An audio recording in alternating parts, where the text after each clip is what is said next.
just going back to De'Aaron Fox, I feel like this is probably the first time in a while that we've really been able to have a discussion about top point guards. And I think De'Aaron Fox is clearly a top five point guard. I still give the number one spot to Steph just off of respect Yeah. and the things that Steph is still doing. We talk about a guy like LeBron and just what is amazing for how his production is still all worldly. I think Steph is really one of those guys too. I don't know if people realize that Steph is 35 years old. We look at Kevin Durant in that same light.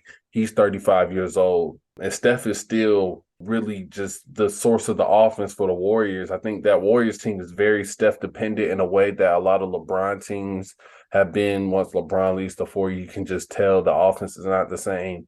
Same thing you're seeing with Steph Curry. Like, he is the offense. Now, however, Harden wanted to say he was the system. I think that he should scratch that from Harden and apply that to Steph Curry. Steph Curry is the system for that team, so I still give him the number one spot. But then after that, you're looking at, who are you looking at? You got, depending on who you It consider as a was point guard, it was or you got, Dame for a long time actually at the number two spot. I think most people will probably still keep him there, like you said, off of respect. But you have players like De'Aaron Fox and Shea Gilgeous-Alexander who are coming. So, no, I didn't mean to cut you off, but yeah, no, you good. Yeah, and that's the thing. Like, I think we can. It depends on who you consider as a point guard. Like, I guess I think Shea is listed as a point guard. So you got Shea, you yeah. got De'Aaron Fox, you got Luca, if you want to consider him. Jamal Murray just won a championship. So just kind of like, who would you put in your top five as far as point guards? Because I think we both agree De'Aaron Fox is definitely in at least that top five. People still also forget about Kyrie too. So, Yeah. but like you said, it just depends on who you consider a point guard. It's definitely Steph for me at number one, and then after that, it gets kind of murky. I think right now, and I'm not gonna hold a whole bunch of stock into this season right now because it's only like 10 or 11 games or something like that. But based off of last year, coming into this year, I would still keep Dame right there, number two, right now. But like I said, De'Aaron Fox is coming. I think he's up there. Shea is coming. I think those two players, I'm not exactly sure who I would keep at three or four or whatever the case may be.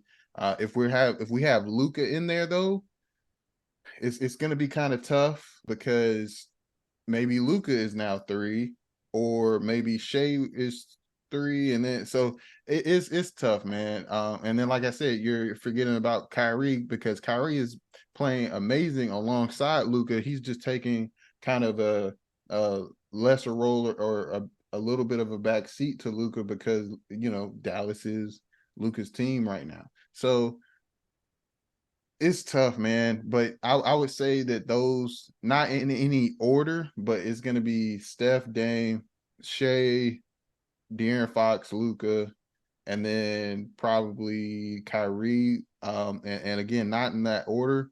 Maybe Kyrie is in there and somebody has to drop, but that's kind of the people that I would consider up in that top point guard Yeah. list. And like you said, you got to mention Jamal Murray. He is injured currently, but based off of his playoff performance from last year, you got to consider him as well. And I might be even missing somebody else, but Yeah. those are the guys for me at this moment. Yeah. You're not even mentioning like Trae Young, John Morant. Like, he hasn't played this year. Yeah, LaMelo Ball's put Jalen up like six. Brunson.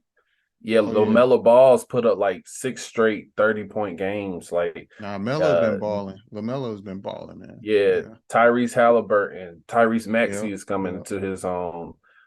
You could even put a guy like Darius Garland on the outside of that. Like, it's a lot of people that we're not even thinking about. And then Devin Booker's technically a point guard. So Yeah, it's just so yeah. it's like probably the first time in so long that I felt like there was an actual chance to have a discussion.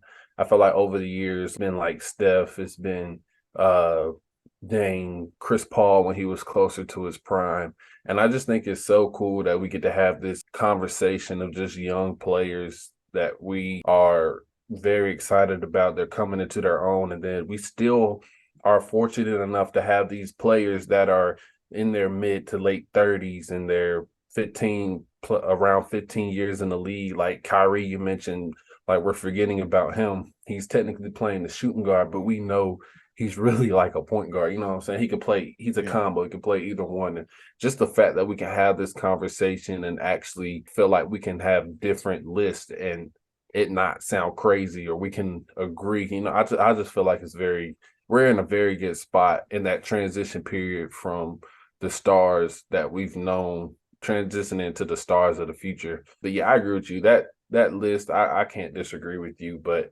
it's just like I said, cool to even have this conversation. You know what I'm saying? So Yeah, yeah. And I don't have an order right now, but those are the guys that I would consider for the top five, I would say. yeah. And then like you said, Halliburton is coming into his own, leading the Pacers, and I think they're top five, top four seed right now in the East. So they are Yeah.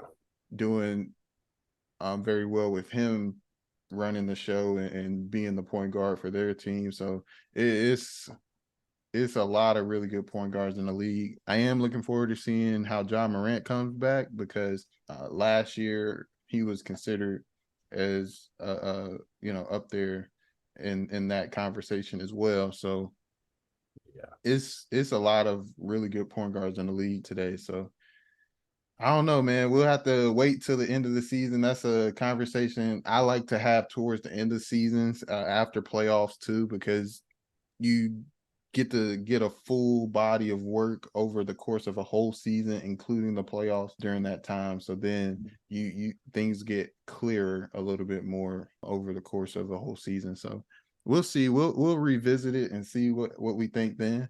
But for now, that's kind of where I'm at on the top point guard spots.